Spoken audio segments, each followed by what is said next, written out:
Hello everyone, আসসালামু আলাইকুম। আমি হিসান রায়ান, পড়াশোনা করছি বাংলাদেশ প্রকৌশল বিশ্ববিদ্যালয়। আমি 2019 সালে নটরড কলেজ থেকে এইচএসসি পাস করি, অর্থাৎ 2017 সালে এসএসসি দিয়েছিলাম আমার গ্রামের একটা স্কুল থেকে। তো সেখান থেকে নটরডেমে যাওয়ার যাত্রাটা আমি বলবো সহজই ছিল, কিন্তু আসলে ততটা সহজ ছিল না। তো সেই যাত্রাটা তোমাদের সামনে তুলে ধরবো, যাতে তোমরা আমার এক্সপিরিয়েন্স থেকে সেটা লাভবান হতে পারো।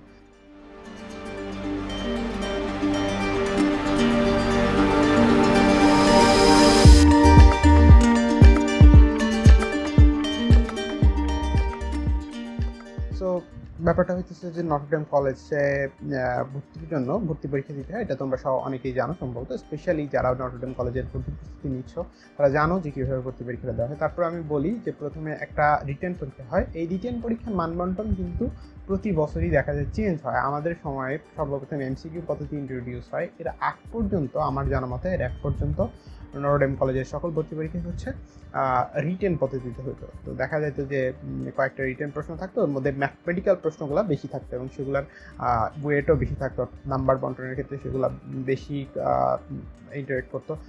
আর আমাদের সময় থেকে শুরু হয় এমসিকিউ পদ্ধতি। তবে আমাদের পরবর্তী সময় দেখা গেছে যে কখনো কখনো এমসিকিউ এবং রিটেন দুইটা একসাথে, আবার কখনো কখনো শুধু এমসিকিউ দিয়ে পরীক্ষা নেওয়া হয়েছে।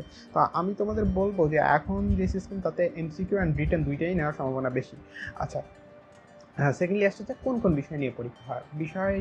যেসব বিষয় নিয়ে পরীক্ষা সেগুলো মেইনলি হচ্ছে তোমার সাবজেক্টের বিষয়। স্পেশালি যেহেতু আমি সায়েন্স গ্রুপ থেকে, সায়েন্স গ্রুপের কথাই বেশি বলবো। সায়েন্স গ্রুপ থেকে যে সায়েন্সের ফিজিক্স, কেমিস্ট্রি, ম্যাথ, বায়োলজি এইগুলো থাকে, অ্যান্ড হায়ার ম্যাথ অবভিয়াসলি এই 5টি সাবজেক্ট থেকে প্রশ্ন হয়, এবং সেই সাথে বাংলা, ইংরেজি, আইসিটি থেকে প্রশ্ন হয়। আর আরেকটা বিষয় যেটা হচ্ছে সাধারণ জ্ঞান, এটা থাকতেও পারে নাও পারে, এটা নির্ভর করে হচ্ছে তুমি কোন শিফটে পরীক্ষা দিচ্ছ, কোন দিনে পরীক্ষা দিচ্ছ। এমন মানে কোনো বাধা ধরার নিয়ম নাই যে এই শিফটে আসবে ওই শিফটে আসবে না, এমন না।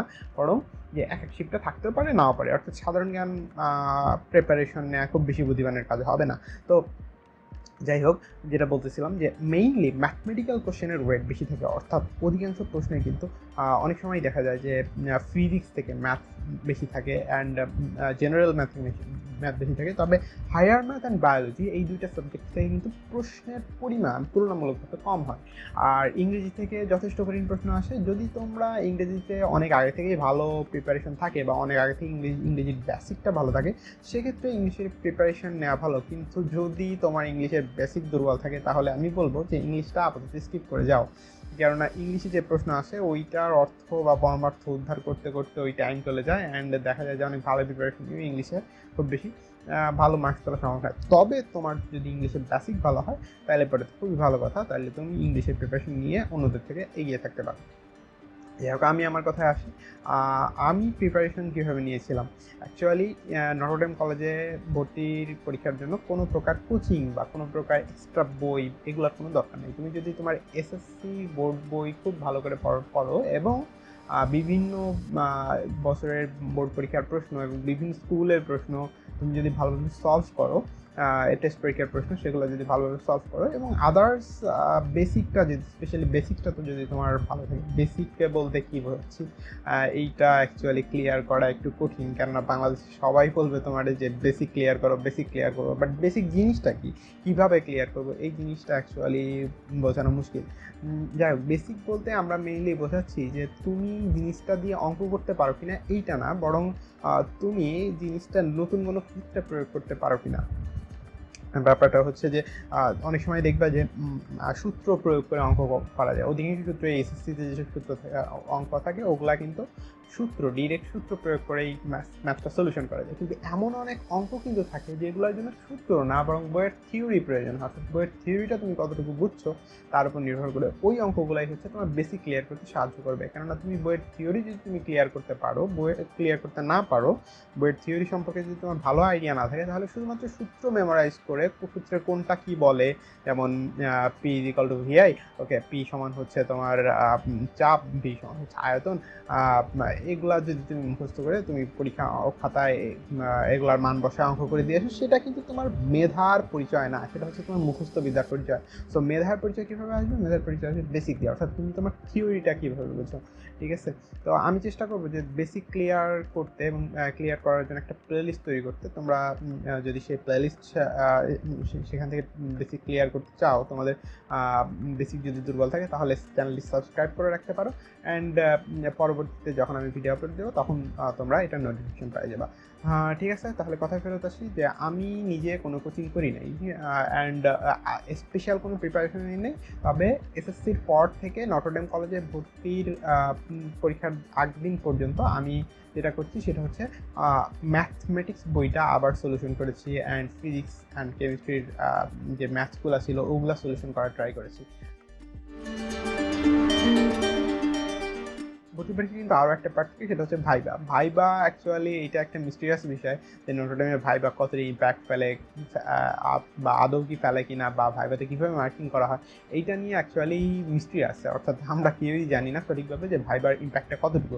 তবে আমার যতটুকু পরামর্শ থাকবে সেটা হচ্ছে তোমরা ভাইবাতে যেটা মানে নর্মাল একটা ভাইবাতে যেভাবে যাও, অর্থাৎ কারিকুলাম বেসড প্রশ্ন করার সম্ভাবনা খুবই কম, সেখানে নন কারিকুলার প্রশ্নগুলাই বেশি করা হয়। যদিও আমাকে ব্যক্তিগতভাবে আমি যখন পরীক্ষা দিয়েছিলাম তখন আমাকে দু একটা কারিকুলার প্রশ্নই করা হয়েছিল, নন কারিকুলার প্রশ্ন খুব বেশি করে নাই।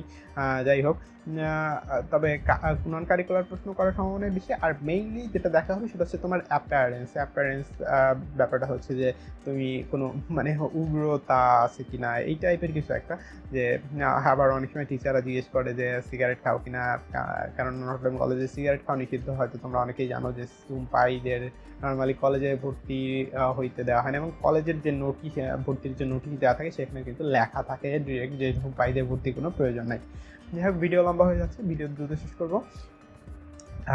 লাস্ট কথা হচ্ছে এইটাই যে তোমার প্রিপারেশনের জন্য কোনো প্রকার কোচিংয়ের দরকার নেই। তুমি তোমার টেক্সট বুক ভালোভাবে পড়ো এবং এইটা থেকে বেসিক ক্লিয়ার করার ট্রাই করো। বেসিক ক্লিয়ার করার জন্য অনলাইনে বিভিন্ন ইন্টারেক্টিভ ভিডিও দেখতে পারো, যেসব ভিডিওতে হচ্ছে তোমার চিত্রের মাধ্যমে বিভিন্ন ইন্টারেক্টিভ অংশের মাধ্যমে, লেসনের মাধ্যমে শেখানো হয়, সেগুলো দেখতে পারো। আর সবচেয়ে ভালো উপায় হচ্ছে বেসিক ক্লিয়ার করার প্রবলেম সলভ করা। স্পেশালি তোমরা যদি পারো তাহলে অলিম্পিয়াডের প্রবলেমগুলো সলভ করতে পারো, যদিও এটা নটরডেম কলেজের অ্যাডমিশনের জন্য জরুরি না, বাট তোমার বেসিক ভালোভাবে ক্লিয়ার করার জন্য জরুরি। তো ভিডিওর সামারি করি। মেইন বিষয় হচ্ছে প্রবলেম সলভ করা, অর্থাৎ ম্যাথমেটিক্যাল প্রবলেম সলভ করা। Math, higher math, physics, chemistry এগুলা থেকে ম্যাথমেটিক্যাল প্রবলেম সলভ করবা বেশি। অ্যান্ড অন্যান্য সাবজেক্টগুলো বায়োলজি, বাংলা, ইংরেজি, আইসিটি এগুলা রিডিং পড়তে পারো, অ্যান্ড খুঁটিনাটি তথ্য মুখস্থ করতে পারো। আচ্ছা, আর ইংরেজির ক্ষেত্রে বলছি যে যদি বেসিক স্ট্রং হয় তাহলে প্রিপারেশন নাও, কারণ বেসিক যাদের স্ট্রং না, স্পেশালি ইংলিশ যারা ভালোভাবে ফ্লুয়েন্টলি পড়তে পারে না, পড়ে অর্থ উদ্ধার করতে টাইম লাগে, তাদের জন্য এইটা প্রিপারেশন নেওয়া একটু ঝামেলার হবে। কারণ যে প্রশ্ন আছে সেইটার অর্থ বের করতে করতে হয়তো দেখা যাবে তোমার অনেক টাইম শেষ হয়ে যাবে, ওই টাইমে তুমি অনেকগুলো ম্যাথমেটিক্যাল প্রশ্নের আনসার করতে পারতাম। আচ্ছা, সাধারণ জ্ঞান পড়ার দরকার নেই আমার অনুরোধ, কারণ হচ্ছে আমার পরামর্শ, কারণ হচ্ছে সাধারণ জ্ঞান আসতেও পারে, নাও আসতে পারে। সো যেটা অনিশ্চিত আছে সেইটা নিয়ে শুধু চিন্তা করে তুমি তোমার টাইম কেন লস করবে? যেগুলো নিশ্চিত সেগুলো পড়ো, চান্স হয়ে যাবে। আচ্ছা, আর চান্স পাওয়া তো কঠিন বিষয় না, অ্যাকচুয়ালি চান্স পাওয়া খুবই সহজ। শুধুমাত্র প্রবলেম হচ্ছে যে অনেকে দেখা যায় নার্ভাস হয়ে যায়, নার্ভাসনেসের কারণে কনফিডেন্স লুজ হয়ে যায়, তখন হচ্ছে তারা চান্স পায় না। সো চান্স পাওয়াই লাগবে এমন কোনো বিষয় না। নটরডেম কলেজ অবভিয়াসলি একটা ভালো কলেজ, বাট এমন কোনো কলেজ নেই যেখানে চান্স না পাইলে তোমার জীবন শেষ হয়ে যাবে। সো এই চিন্তাভাবনা রেখো না যে চান্স পাওয়াই লাগবে, এরকম কোনো চিন্তাভাবনা না রেখে বরং কনফিডেন্স সহকারে পরীক্ষা দাও, তাহলেই হয়ে যাবে। ঠিক আছে, ভিডিও শেষ করছি। যদি ভিডিওটি ভালো লেগে থাকে তাহলে লাইক দিতে পারো, ভালো না লাগলে ডিসলাইক করতে পারো, আর কমেন্টে জানিয়ে দাও যে তোমাদের কী প্রশ্ন আছে নটরডেম কলেজ নিয়ে, অথবা তোমরা কী ধরনের ভিডিও চাও এই চ্যানেলে। আসসালামু আলাইকুম।